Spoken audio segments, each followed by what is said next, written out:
Support the Dungeon Masters Dojo by heading over to Apple Podcasts and Podchaser and leave a review. Take the time to leave a comment as well. This helps make us more searchable to those listeners interested in content such as ours.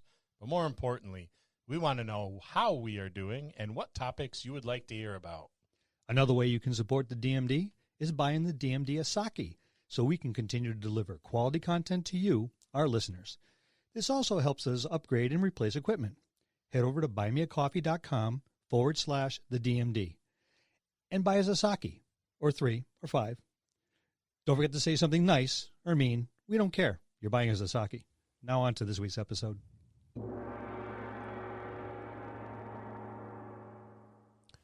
You've probably picked up a thing or two about being a good DM if you listen to the DMD long enough. But what about players? A good player can make a DM's job not just easy, but can make for a really satisfying game session. It's time to pay some attention to our players out there. That's why we're talking 5 habits of a good D&D player this week on the Dungeon Masters Dojo.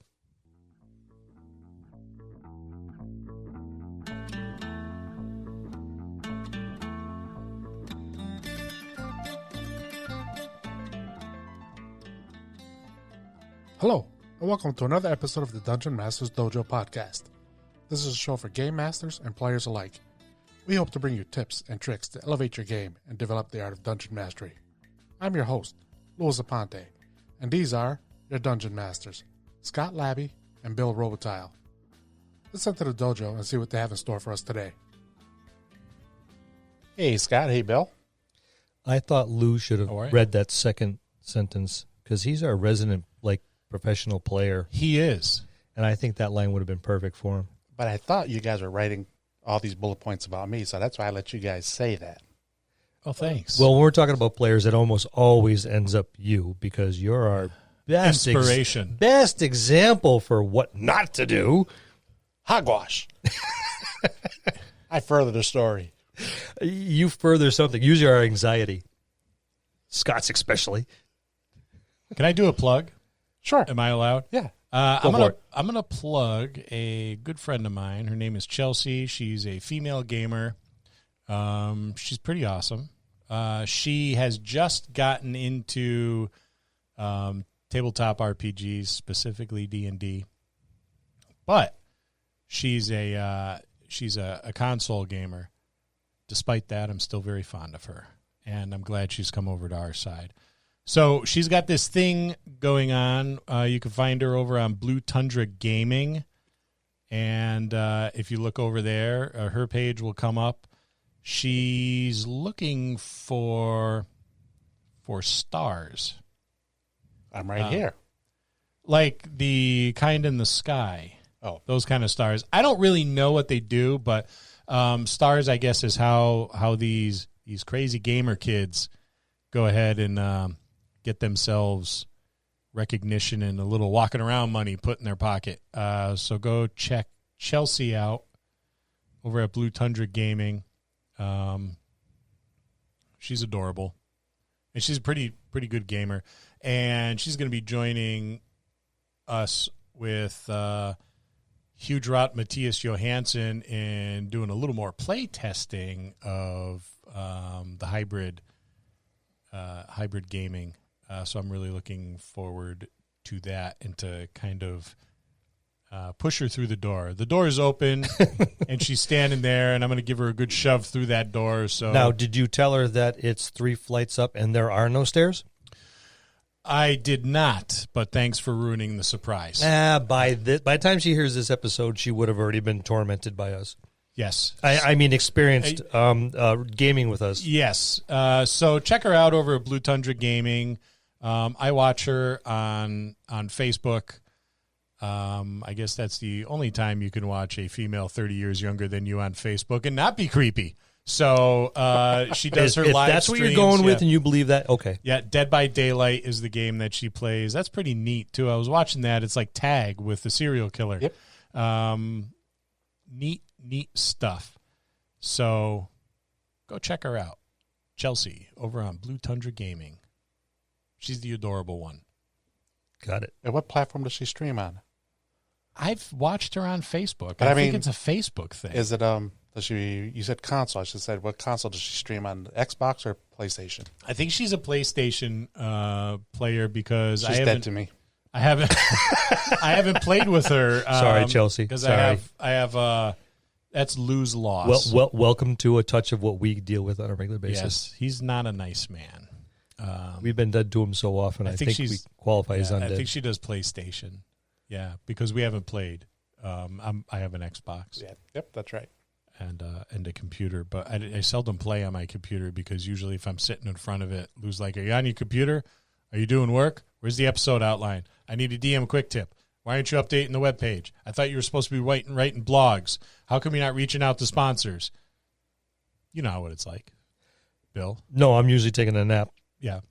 And I take the hearing aids out of the batteries out of his yeah, hearing so- aids. So I don't hear the phone ring. I can't wait till I get hearing aids. Neither can I. So we're the dog talking, and the dog and I both tilt our heads in a weird look. What?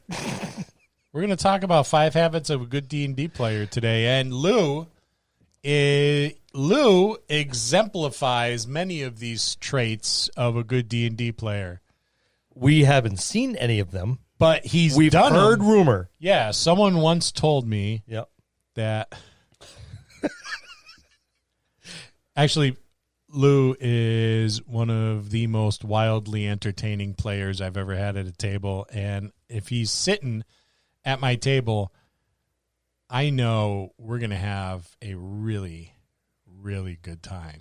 And he does not let down. I can think of numerous good times I've had with Lou's character and NPCs, and so many come to mind. Yeah, see, I can't because you hog Lou. Lou makes my job easy, and I like that. I get that, but And you hog Lou. I do. I do. I don't get to experience any Lou. And I will go out of my way to put Lou and Korik at the same table because I know there's going to be some strife going on there, and I like it. And I get all the rules lawyers. You get all the rules lawyers, so you can just tell them to shut up like the crotchety old fart that you are, and they listen to you. So Well, I got to give you that. I don't want because I said so. Yeah, I don't want them to knock me out of my immersion and out of my performance. I listened to DM Bill record his DM quick tip about the performer. I think that's me. I'm going to have to agree. So keep your eyes or your ears rather open for his quick tip on the performer. I did a few voices. I hope they don't sound alike. I didn't think they did. No. That was top notch. That was fantastic. You guys are sucking up, and I love it. Yeah. My drink is almost empty. That's why. But by the time you listen to this, you've probably already heard DM Bill's quick tip on the performer. So you quite will likely. know. Yes, you will exactly know what I'm talking about. But definitely check those out too, because these little. Oh my God! Did you hear me? I just breathed. Lou on the told mic? us, on the mic. Yes. Lou told us not to do that. Here comes the slapping. Yeah, I'll save it for later. it's good. Yeah, he's through the nose, not through the mouth. He's not gonna. My nose is still broken from the last time you hit me with a microphone for breathing, so I have to mouth It'll sound breathe. like All he's right? blowing Sorry. bubbles. Sorry. Again. And hospitals are mandated reporters, so you can expect a visit. You're welcome. I just tell them take your blood alcohol count. But check out those the series on the different types of DMs that DM Bill is doing. It's There you go. not only interesting, but it's entertaining. So let's talk 5 habits of a good D&D player. Let's start off with the first one. Yeah. All right, we're going to make a compelling character that fits in with the party and the campaign. Why? Why do you want to do that? No particular reason. I mean, why bother? Just make whatever you want and pay no attention to what the game master has set up for you during session 0 and said, hey, gee, I want a party full of elves. So, you want to make that kobold barbarian wizard cleric thing? Oh, sure. No. The whole idea of making a compelling character, let's start with that. is you want something that is going to be enjoyable for you to play and for the others to witness you play. Absolutely. When I think of compelling characters, there is the and it's not to say that the our second campaign at our long week doesn't have any compelling characters, because they certainly do. But when I think of compelling characters, the first group that pops into my mind was the group from that first 7-year-long campaign that we did at our long weekend. Yep. Where none of them were heroes. I think the most entertaining thing was they weren't heroes. They were extremely flawed, but they did heroic things. Well, they're conscripts. Yeah. For the most part. I mean, they were sent by their different nations and whatnot to help figure out what was wrong with the world. And the name of what we called the World Asunder. Yep. And they were just, okay, you're the best we have to offer, so you get to go and figure out what's going on. Or you're the ones that we really don't care about if they return, you know, Yes. depending on and depending on where you're coming from. But yeah, you're right. None of them were heroes, but as individuals, eventually, and as a group, they did heroic things.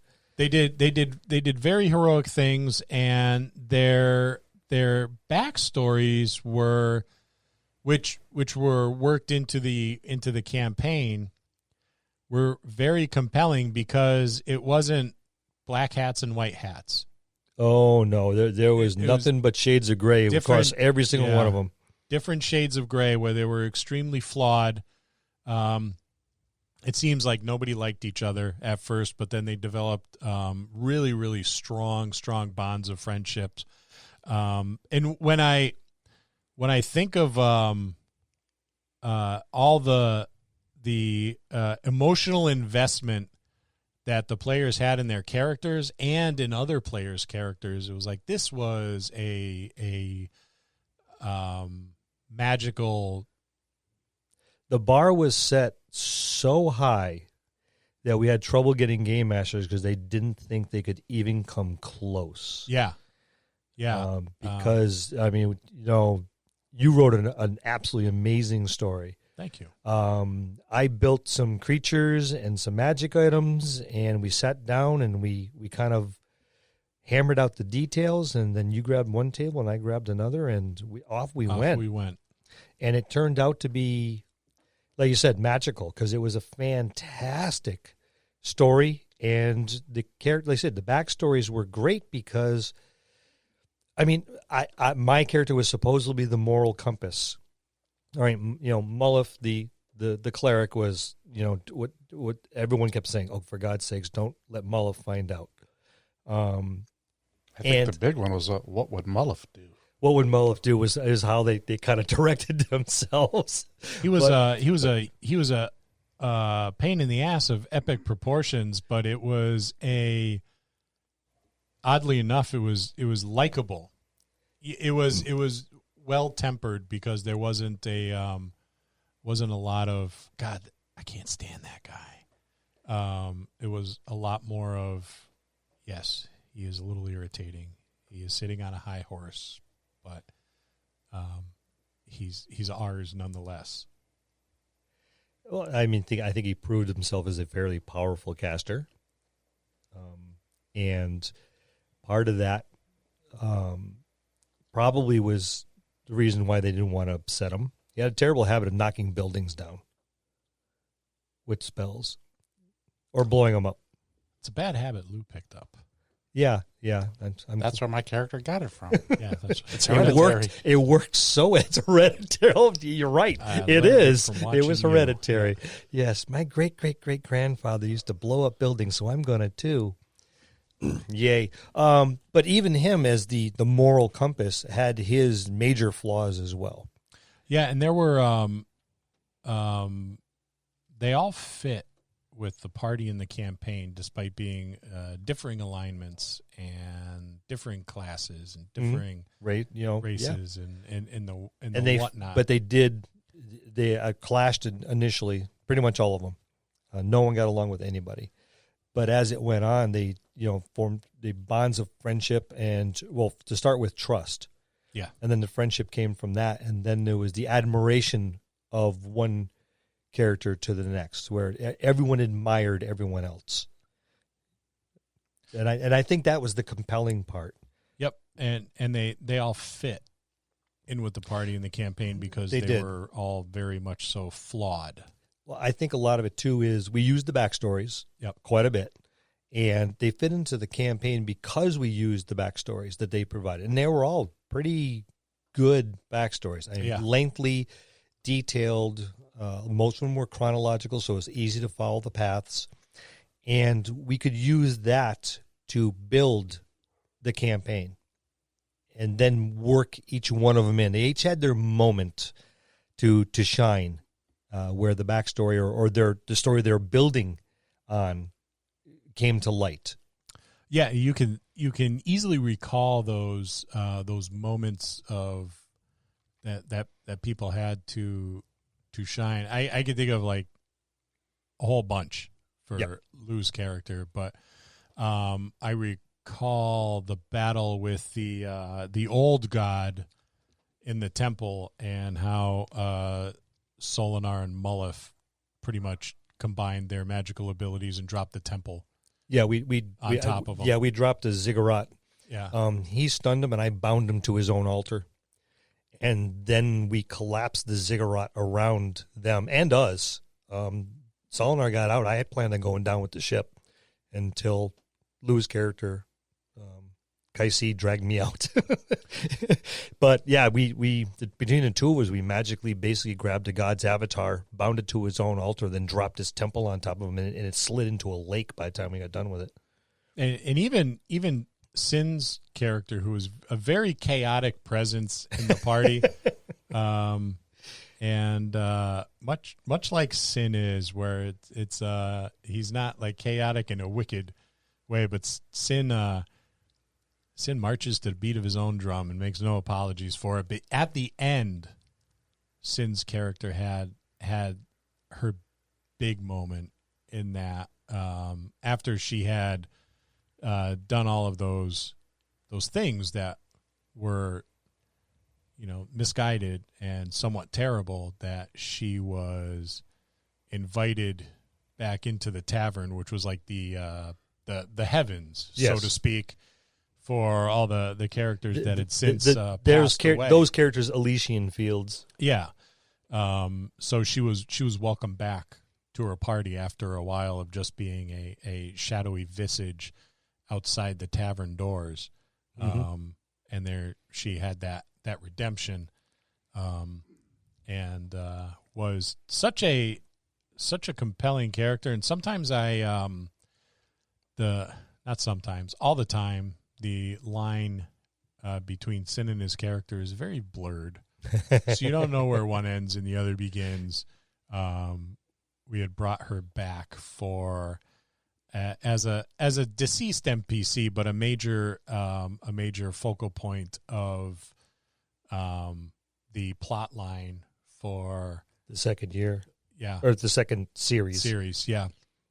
But when you make those kind of compelling characters, then you almost have to use them. Yes. You have to use them further on. I mean, our timeline was 250 odd years later, and we had to use Lenirnir because it was such a compelling character initially.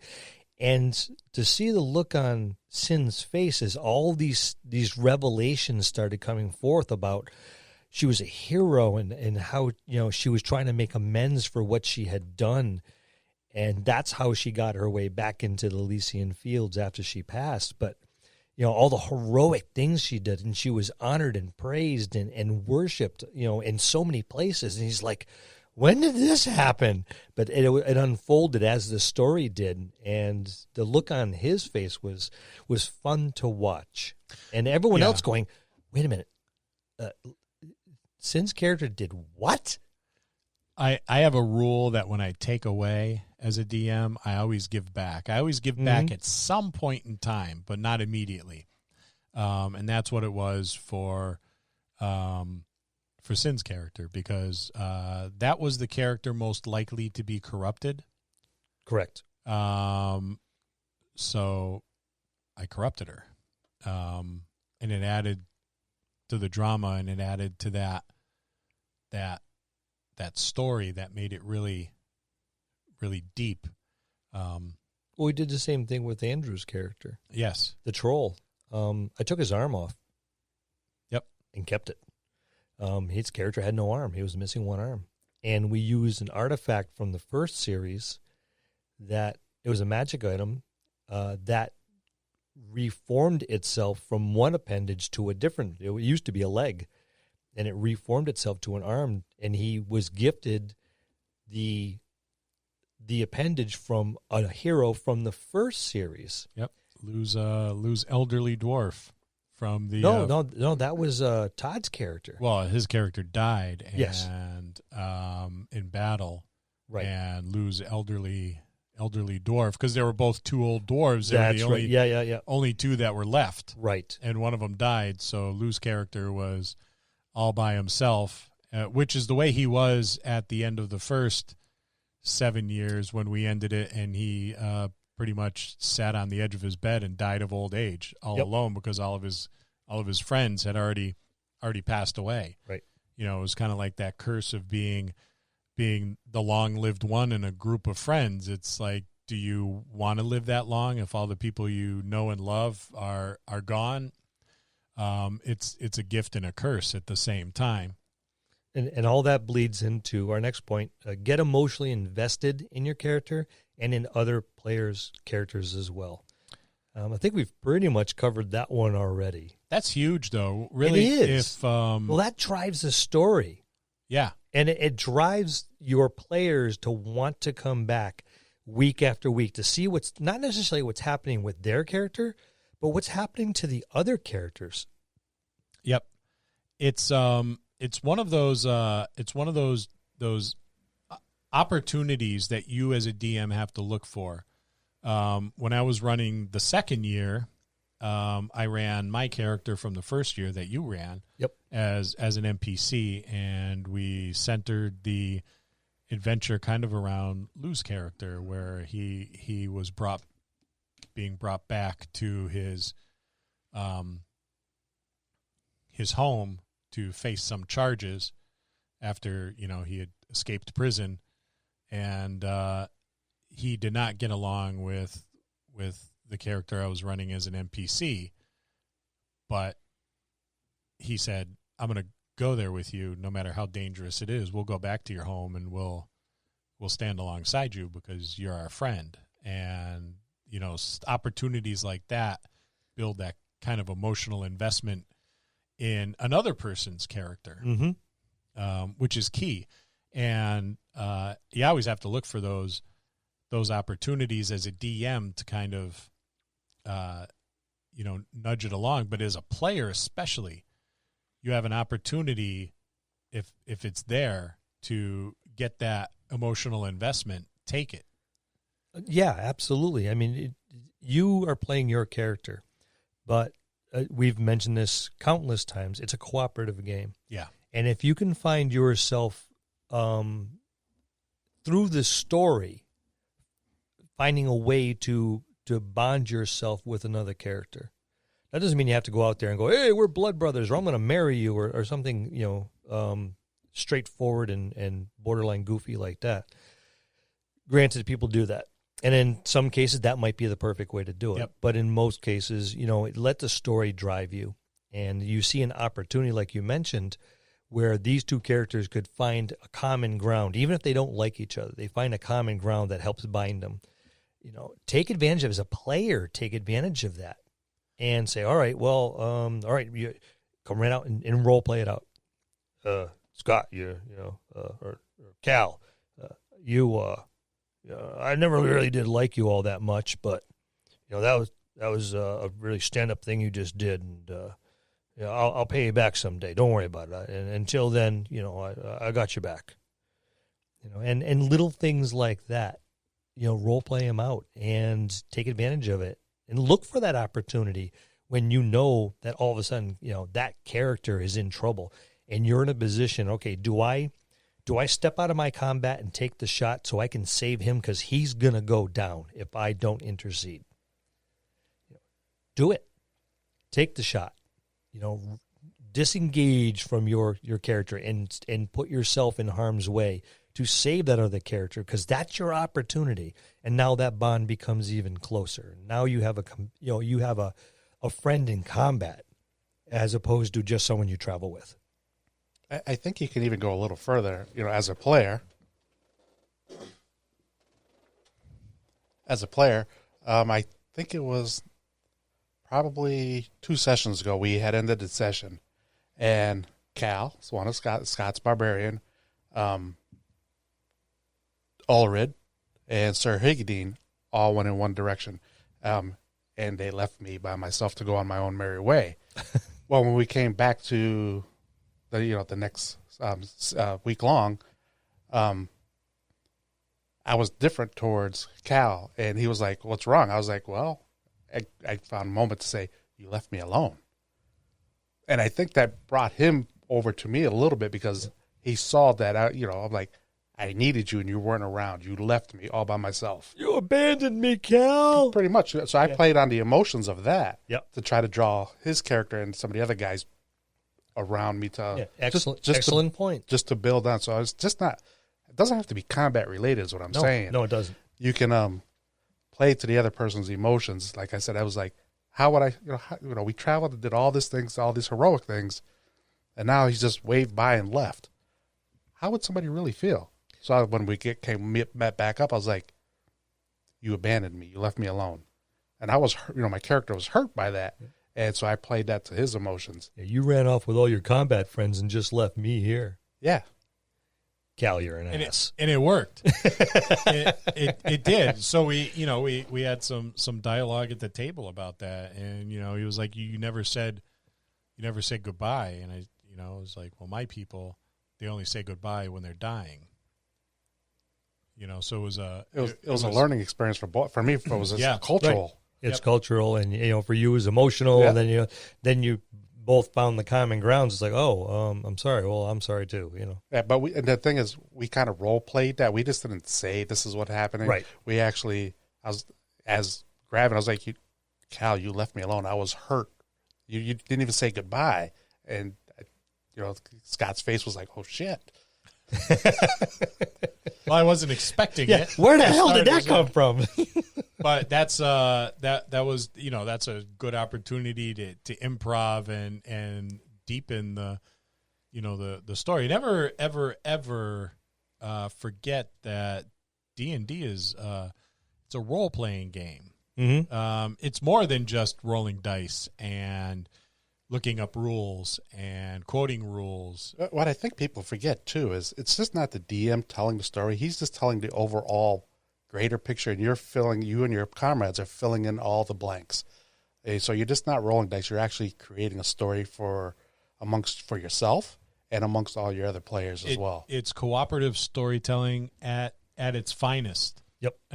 And that's one of the things that makes it wonderful to engage in a hobby like that. It's impulsive. It's organic. Yeah. And you have to feed it. You Yeah. have to feed it with your emotions. You have to feed it with your imagination. You have to feed it, what you're role playing, and let the monster grow. Yeah, because if you don't, all you're doing is just rolling dice. Yeah. And that's no fun. And it's time for a break. Let's talk about this week's sponsor. Drip It is an online gaming magazine that focuses on the gamer, not just the games. Join the discussion of Dungeons & Dragons and other tabletop role-playing games, retro gaming, classic gaming, and all those great games that don't get enough attention. Drip It calls itself an inclusive gaming roundtable.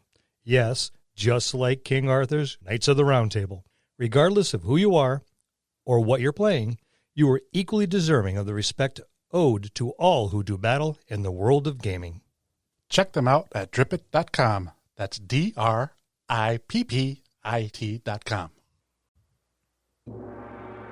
And we're back. So we've gone over compelling characters that fit in with your party and your campaign. We've gone over emotionally investing yourself in your character and, more importantly, other people's characters. So let's move on to the next point, shall we? Let's involve your DM and the other players in your character creation. This is the fun one. Most important one, I think. It's the foundation. It's the foundation. This is where it all stems from. So if you involve your DM in your character creation, because your DM in session 0 is going to tell you where you're playing, the expectations, the basic plot line, storyline of where you're going to go. So if he says, okay, we need a fair amount of casters because you're going to need it, think about playing a caster. If you turn around and go, well, no, I have my heart set on a barbarian. Okay, fine. If it fits and they need the tank and everyone else picks a caster, you can probably get away with it. But if everyone decides, nope, we all want to be barbarians, the game master either has to change his entire scenario or he's going to tell you no and make a caster. It would behoove you to take your game master's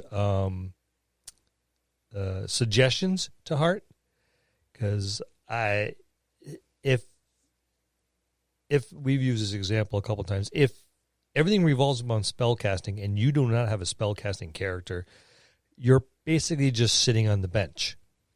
Yes? Yeah, that's no fun. No. So you have to involve your DM. The DM doesn't necessarily, it's not to say your DM should dictate what you play. No. But collaborate with your DM. Go, this is what I'm interested in playing. How does it fit with the campaign that you're proposing to run? And understand that it may not be a perfect fit, but that's not to say that you're going to hammer that round peg into the square hole either.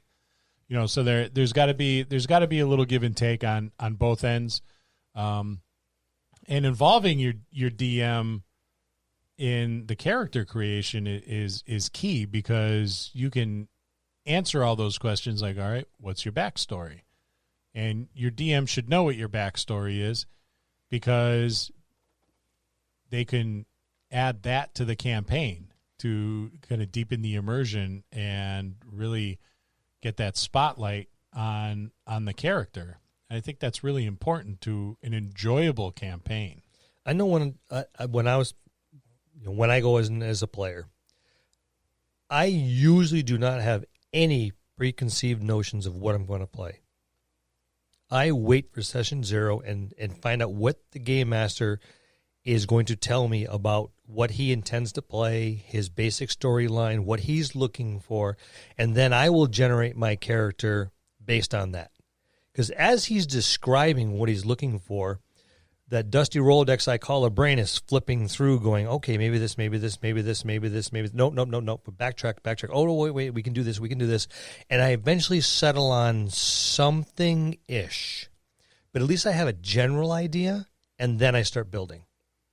And I'm notorious for Iron Man, so I will random roll a whole bunch of crap and come up with this goofy-ass character that somehow works. But that's just my superpower. But I won't come in with a preconceived notion going, you know something? I'm playing a Kobold Warlock. That's what I decided I'm going to game. When I get there, I'm going to tell the game master, this is what I'm going to play. And it doesn't fit because you're in an all-human or elven world. And you decide you're going to play a kobold. And he says, no, you have to play. The only restriction I have is you have to play a human or an elf or a blend, half-elf. And if you don't do that, you're not going to fit. So you need to figure something out. But I'm playing a kobold. All right, your game master has a couple choices. And the player's probably not going to like most of them. Yeah, and understand that your DM puts a lot of work into preparing a game. Even if it's just a one shot, there's still some work that goes into it. Preparing a campaign and really doing it right and bringing in backstories, it's a lot of work. It's a lot of stuff outside of the session that has to happen. And, doing stuff like that is just, it's not cool. You have to appreciate the amount of effort that your DM puts into things. So I have both played, not often enough, and I've DM'd. So I see it from both ends. And as a player, I spend far less time prepping. I show up at the table, I pull my wrinkled character sheet out of whatever book I'm carrying it in, and I look at it, and I go, okay, I'm ready. As a DM, I'm constantly taking notes. I'm putting them in the little book I carry with me. It's a lot of work. Appreciate the fact that your DM is working their butt off for you, and roll with it. If you have your heart set on that Kobold Warlock, go ahead and roll it up and set it aside, because your campaign's not going to last forever. The opportunity is going to come for you to play your Warlock, your Kobold Warlock. It's going to come. Just wait for it. But for this scenario, make a human, an elf. And if you don't, if you insist, if you argue with the game master, all right, you're putting the game master in a weird position. The other players who are following this one and only edict that he came up with are going to be irritated. And I'm just going to come out and say it. It's a dick move. It is. It really is. Right? Just don't be that guy. All right? You're going to have your shot. All right. In the meantime, come up with something else. Yeah, I don't know how many times I've made characters and I've either determined myself, this doesn't really fit with the game that, so-and-so's running.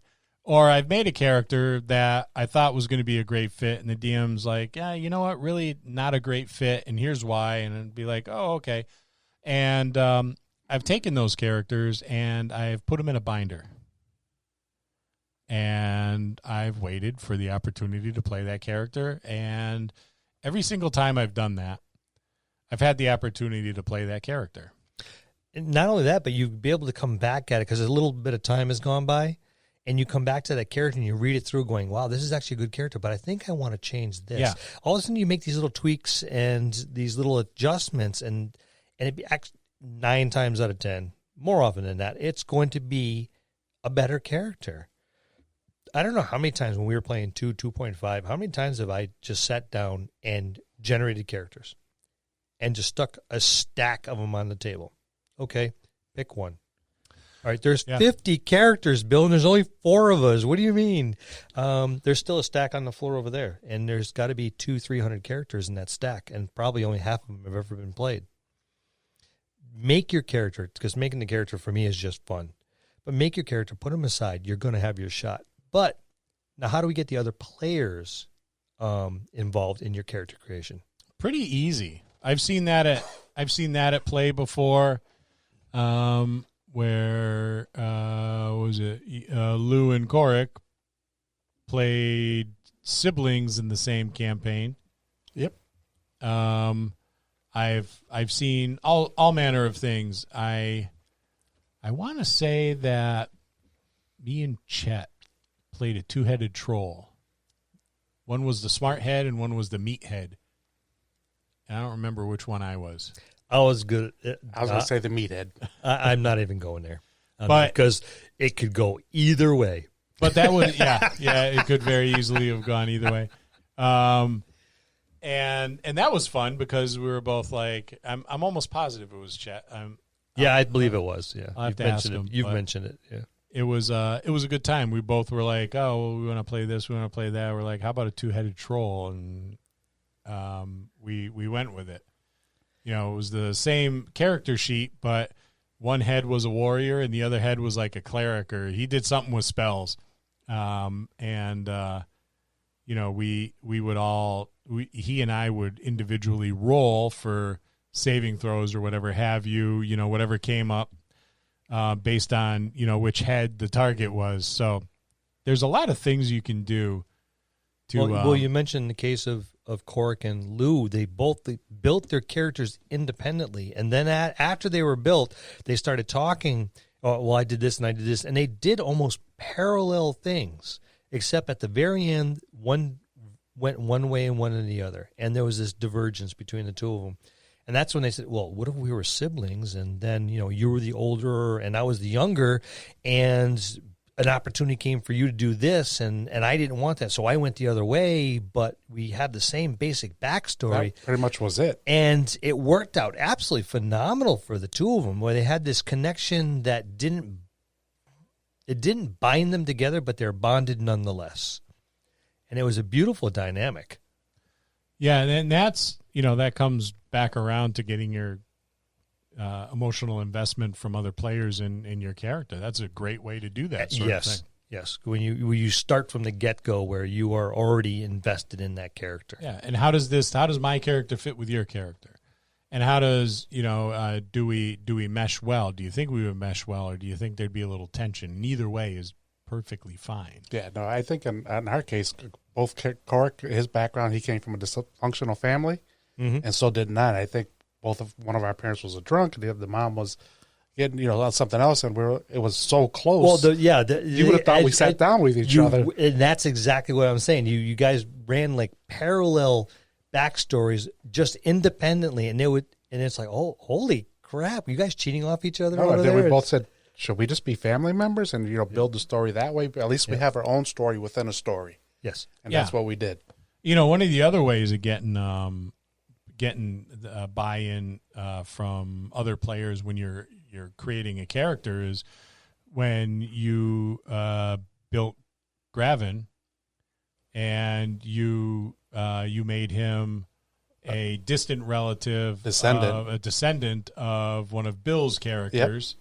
And there's an emotional investment in that as well, and there was certainly involvement in the creation of that character because you were I had many talks. Many talks with Bill, and I had to because Bill's character Mullif was from our first 7-year campaign, and then we started on our 8th year that we finished up the first 7, and as we were getting ready to start the next chapter, I had to sit down and talk with Bill because there was I think it was a 250-year gap. Yes, and so we had many talks. I had some talks with you just to make sure everything fit, and it actually I thought it was pretty good. I was very happy with it. It came out. I was proud of my legacy. The way I went about it, for me, it was paying tribute to the DM and to Bill at the same time because he played Mullif in the beginning. Now he's DMing. Mullif's no longer around, but it's a way to to say we're still bonded. And thank you, Bill. You're welcome. One of the tricks I use is the round robin. Whereas they build their characters, I'll stop them in the middle of the create. How are you guys doing? Oh, we're about halfway through. Great. Everyone stop.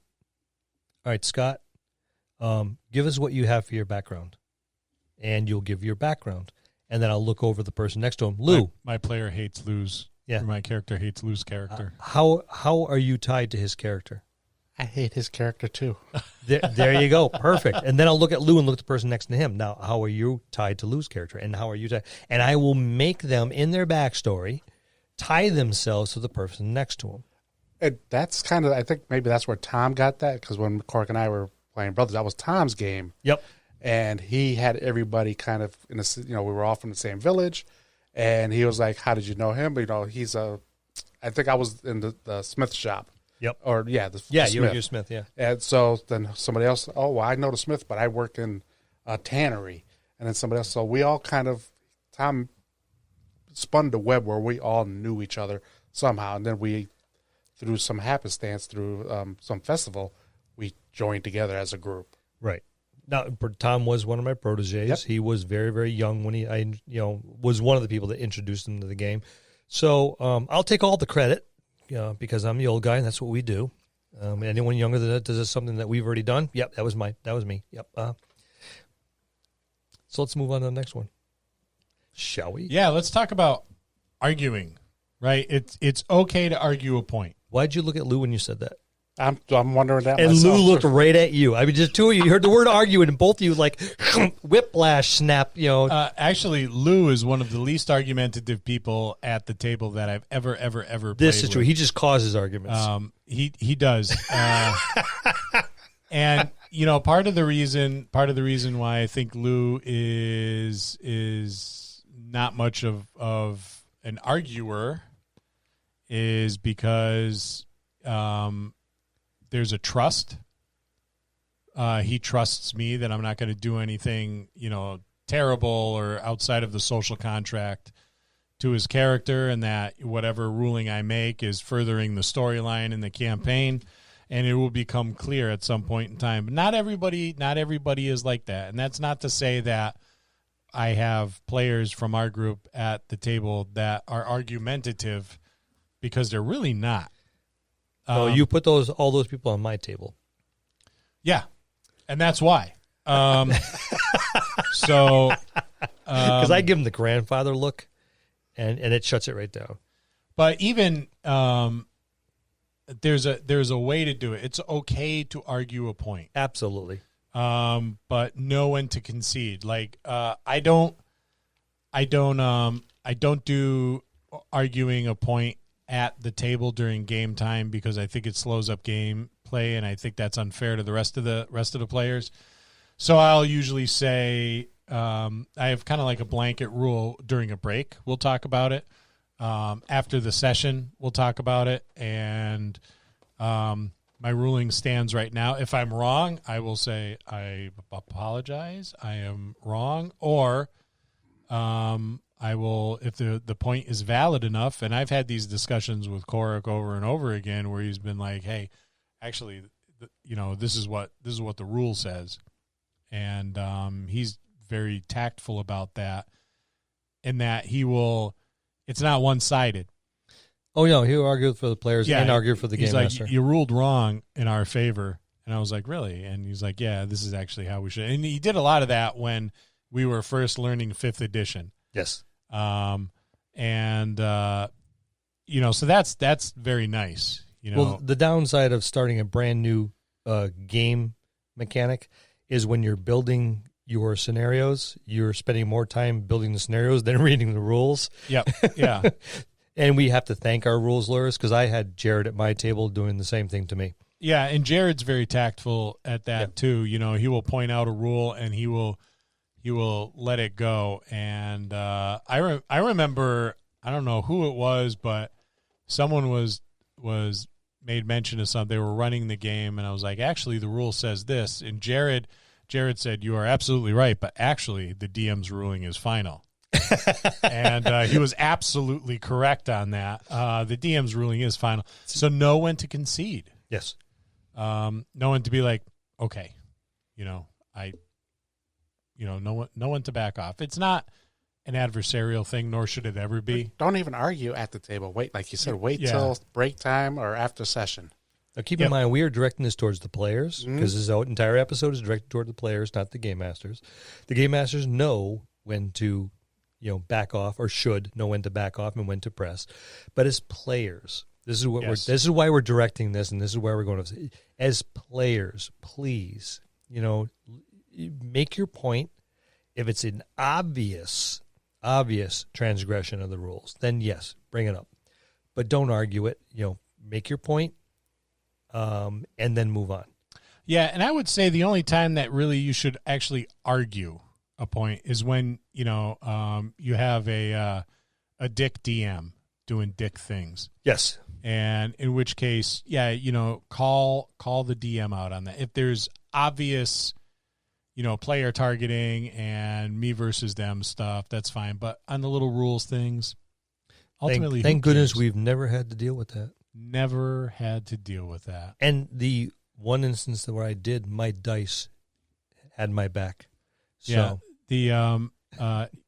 understand, like, the whole term dungeon master, there's the term master in there, and that could be a little misleading. Your DMs or your GMs or storytellers or whatever the hell they are, however you call them, they are not always right.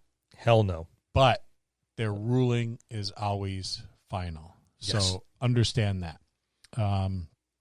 Especially if I'm your game master. Well, if you were to ask Bill, don't bother. I'll give you the answer. Bill is always right. Because I'm the game master and I said so. That's how that usually goes. He's probably got a T-shirt that says that. That's why I don't argue.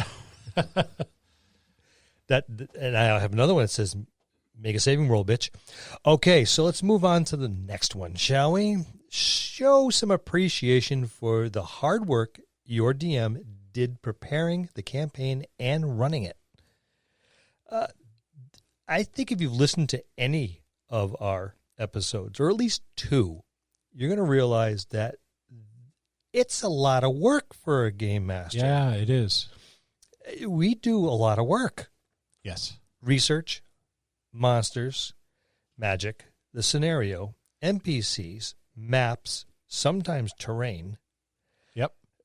There's a lot to get in, even for one-shots. There's a lot involved in putting this together. And if you have not experienced it, then you just don't know. And just take it for what it's worth, guys. I mean, you're showing up, you have your bag of Lay's, potato chips and your 6-pack of Pepsi, and you sit in the middle of the table. Okay, I did my part. And then you play. And then when you're done, you grab the empties because, your wife told you to bring back the empties. We recycle. You threw your trash in the trash receptacle. You cleaned up. You gathered up your things, and you left. Your game master, in the meantime, is already writing stuff for next week or next time you get together. Has to clean up the terrain. Most oftenly, your game master is hosting, so has to clean up the area, put everything away, turn off the lights, goes back to bed, and next week do it all over again. And you show up once again with a bag of Funyuns and a 6-pack of Mountain Dew.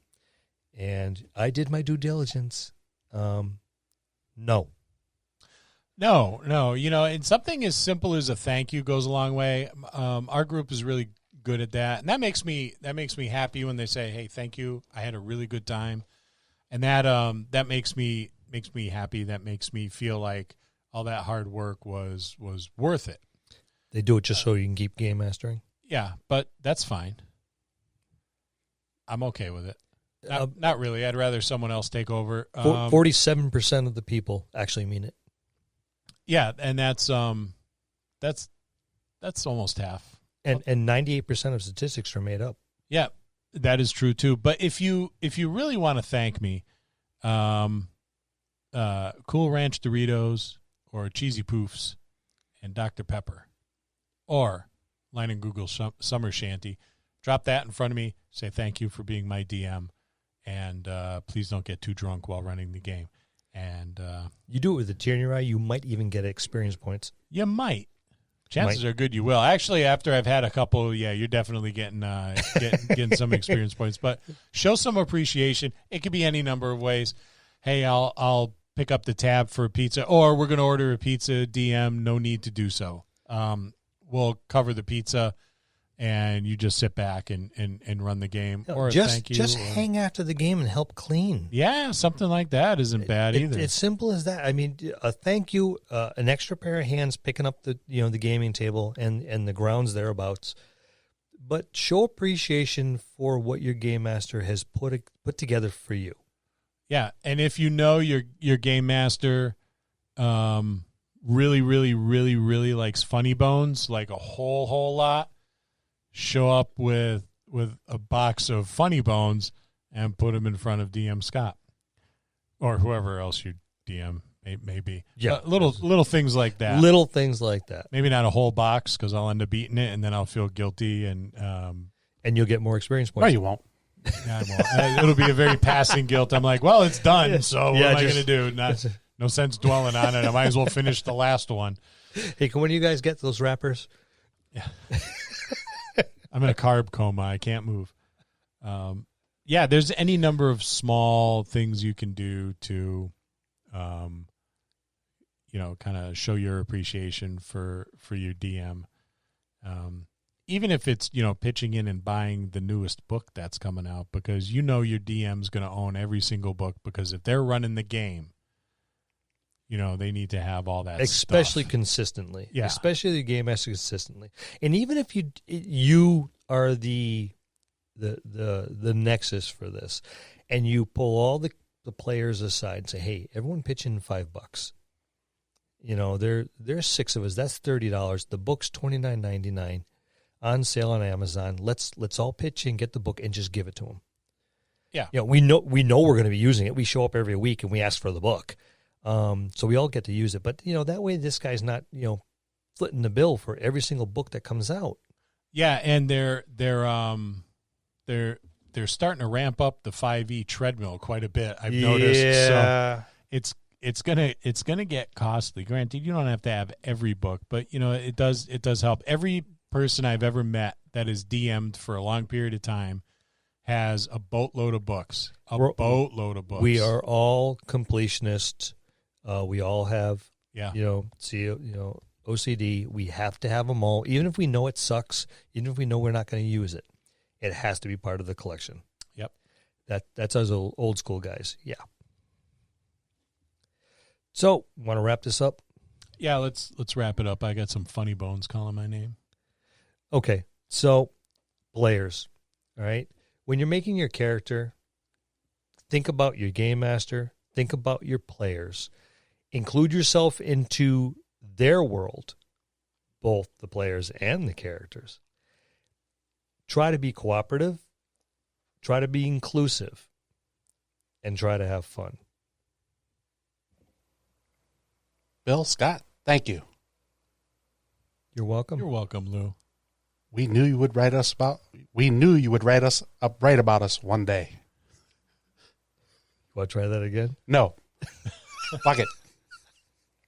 And those are 5 habits of a good D&D player. See you next week in the dojo.